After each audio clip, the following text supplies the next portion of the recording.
All right.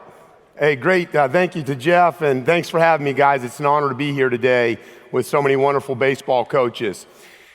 When I spoke with Jeff a few months back about topics, and Jeff asked me to speak on Outfield, I was really excited. I love the outfield. I played outfield in school, but I wanted to do something more than just call it the outfield. And so what we've done is I talked to my coaching staff and my wife, and I said, is there something exciting we can come up with? You know, outfield can be undetectable. Those guys don't get seen that much out there. And so my wife actually said, what about like a stealth fighter jet? It's undetectable. They go undetected by radar, and I like that. And then my assistants came up and said, what about 7, 8, 9 for left, center, and right, obviously.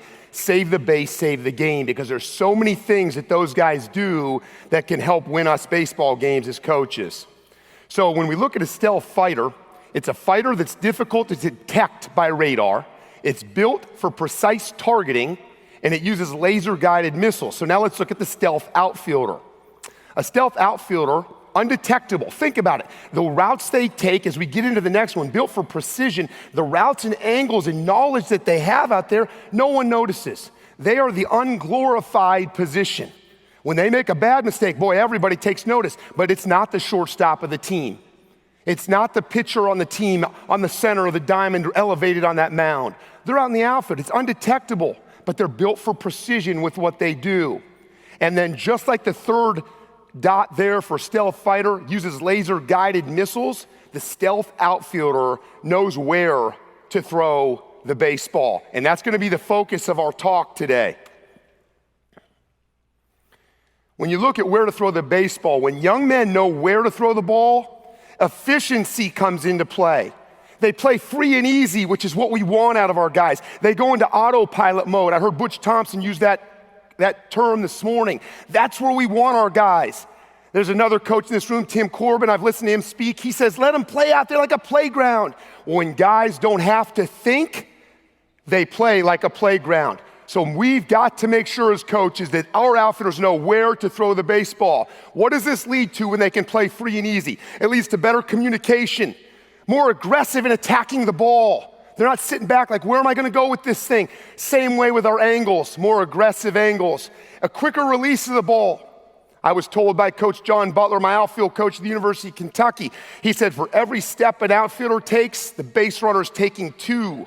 So we need, instead of taking 5 steps once we get to the ball, we need to get rid of that baseball in 3. And it leads to a better throw. Because when we know where we're going with the ball, we're not going to have any issues and we're going to get rid of it quick. The system, keep the batter runner at first base. Keep the double play in order. Keep the batter runner out of scoring position. This is stuff that you may all know. Brian Shoup at Birmingham Southern at the time, now at UAB, one of the finest baseball coaches in the country, one of my main mentors in baseball, helped me to understand this system as a young coach when I didn't get it. If we look at Tennessee Tech baseball, guys, and you look at the outfield assists compared to the double plays, and there's some pretty good teams here. These numbers are not that out of the norm throughout the country. But guys, look, 2014 was a good team, won 40 games. 2013, a good team, won a lot of baseball games in the conference championship. But you just don't throw out a lot of guys. So go through your cut and keep that batter runner at second base. 2 problems we can have with accomplishing this. We can throw to the wrong base, which allows that guy, that hitter, to get into scoring position, or we can overthrow a cutoff man, make a bad throw. And again, that allows that guy to get into scoring position. Here is the system to ensure that your outfielders and our outfielders don't allow that to happen, where we keep that batter runner at first base. We're going to go into some drills later that will explain this and get it ingrained in your guy's head. There are 6 throwing rules. Number 1, the bigger angle the outfielder takes, the more likely he goes to second, and we'll get into these in more detail here in a minute. Number 2, the faster the lead runner, the more likely we go to second. Number 3, the weaker my arm, the more likely we go to second. Number 4, the worse the field, the more likely we go to second. And number 5, on a cut man, aim low. And number 6, on a double cut or tandem, we aim high. Throwing rule number 1, as you can see, we've got the X out there for the right fielder. When he had to take the big angle to get the ball in right center, that ball should go into second base. As you can see, we have a runner at first. If he's able to take a quick short angle, then he's now going towards the lead bag with a short angle. He can go to third on that. Throwing rule number 2, we got Billy Hamilton over here on your left. We got old Big Poppy on your right. Guys, if Billy Hamilton is on first base or second base, we're not throwing him out. Keep the batter runner at first, go to second base. Now, if Big Poppy's out there, you know what? More chance to throw that guy out of the lead bag, so know our runners and understand that rule.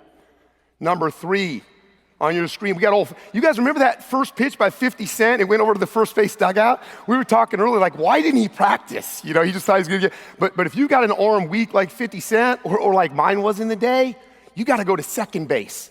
But now old Yasiel Puig, we can go lead bag a little more. But you guys know, and I know, you got to be careful because those guys with guns, man, they get gun happy and sometimes overthrow the cut and allow that batter runner to go to the next bag. Number 4, the worse field that we play on, the more likely we throw to second base. Why is that? Because, guys, most of us teach run-through footwork when we're trying to get a lead runner out or go through the cut, or do-or-die footwork. That's what we teach. On a bad field, you see those clumps of grass? If it hits one of those clumps and we're here, we're gonna die in terms of baseball terms. So we need to be able to break down on that ball like an infielder, where if it takes a bad hop, we've got our chest behind the ball. So that's rule number 4, and that's the reasoning for why we're apt to go to second on a bad field. Throwing a cut man, knees to chest. You guys all know this. Why do we do this? Because if we're gonna miss, we wanna miss low. If it goes over him, where's the batter runner going? He's going to second.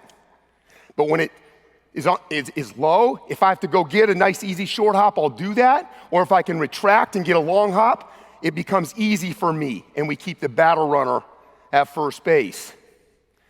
Throwing rule number 6, throw to the tandem, we aim high.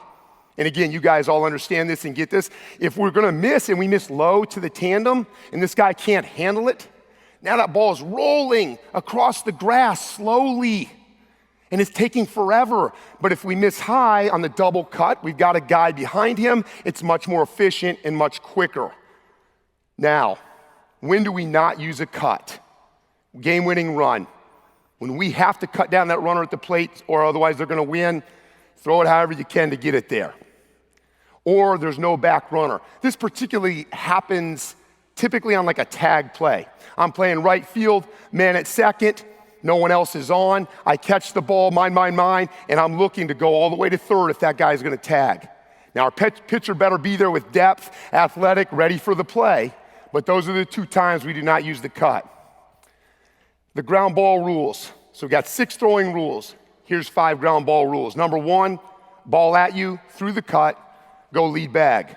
Number 2, ball that takes you to the lead bag, through the cut, lead bag. Number 3, a ball that takes you away from the lead bag, second base. Number 4, if I bobble a ball, second base. Number 5, a ball that goes to the wall is a tandem. Ground ball rules. As you can see, we've got a left fielder and a runner at first base.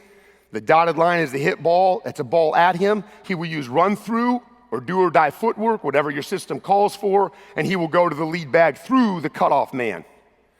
Ground ball rule number 2, ball hit towards the lead bag. It takes him, in this case, we've got a runner on first, so it takes him to towards third base. We're gonna go through our cutoff man to the lead bag. Again, in this case, it's third.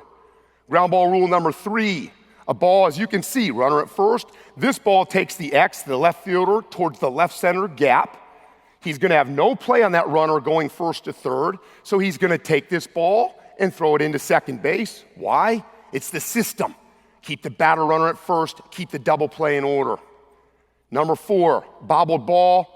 That little squiggly line there is supposed to be a bobbled ball. Runner at first, keep it. You're gonna do run through footwork. What we can't do on a bobbled ball, guys, because here's the tendency, right? You bobble a ball, you muff it, you wanna hurry up and I gotta make the play to the lead bag.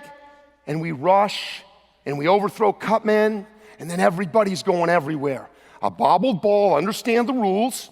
I'm gonna keep my composure. I'm gonna pick it up maybe like a catcher or maybe bury it into the ground with my eyes on the ball, not looking up at the runner. I'm gonna gather myself and give a nice crisp throw into second base. And the final ground ball rule, number 5, a ball to the wall, throw to the tandem. And that would be runner at first or any time. Teaching the system. As we go with the system, the 5-ball drill. Follow the leaders, the first part of the